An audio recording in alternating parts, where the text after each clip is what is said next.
We have new information tonight on a News 10 investigation into the Ingham County Animal Shelter and the treatment of dogs who were seized in a dogfighting ring last year.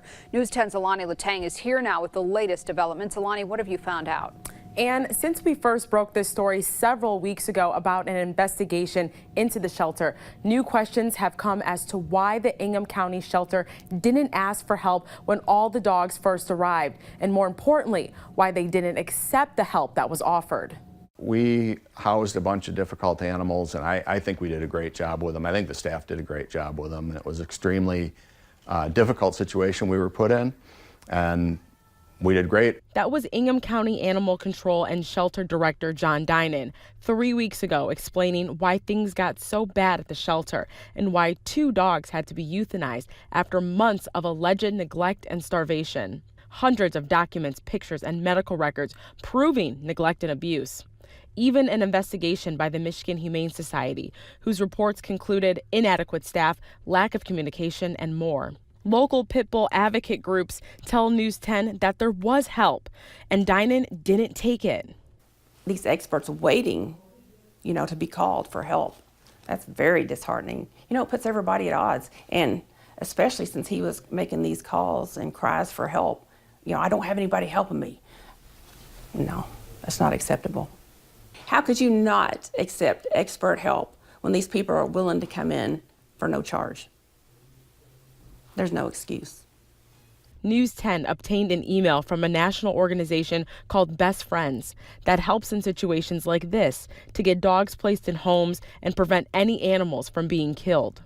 The email states, "I wanted to get you information regarding the rescues and shelters which have offered assistance for these dogs and the remaining 30-plus dogs involved in the case." A list of 9 organizations. Humane Society of West Michigan offered assessment for behavioral and potential placement.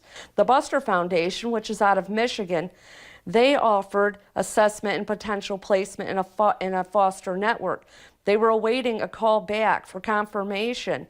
The Humane Society of Midland County had potential placement available and assessment.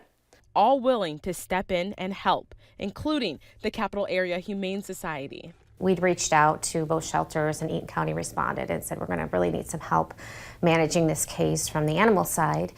Eaton County seized 10 dogs from that same dogfighting ring and got help. So we were there and brought the dogs in, actually housed the dogs. I think one of them just went, one of them was just sent to a rescue organization that specializes in post-fighting dogs. But when it came to Ingham County, the message was different. I got the impression at that time that they didn't need our help, and we haven't heard that they do. Julia Wilson from the Capital Area Humane Society says help is always available. It's just a lot for any shelter to manage. I think that's something that is kind of widely accepted, that there are situations where shelters need assistance. The Capital Area Humane Society offered the help to Ingham County Animal Shelter more than once.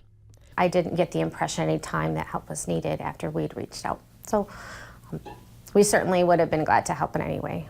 Wilson says it can be a tough situation. You have to reorganize and reevaluate your space and see how many animals you can safely handle. And you don't want to take more than you can care for, or you end up in a bad situation. So it's always a challenge, and it's hard on the staff, and it's certainly an overwhelming situation. Ingham County did get help from one organization called Bark Nation, who helped place several of the dogs, and for the dogs that were part of the investigation, 2 were euthanized and 2 have been adopted out. I will stay on top of this and bring you the latest development. All right, thanks, Alani. To watch our previous investigations on the Ingham County Animal Shelter, you can just head to our website, WILX.com. There is a push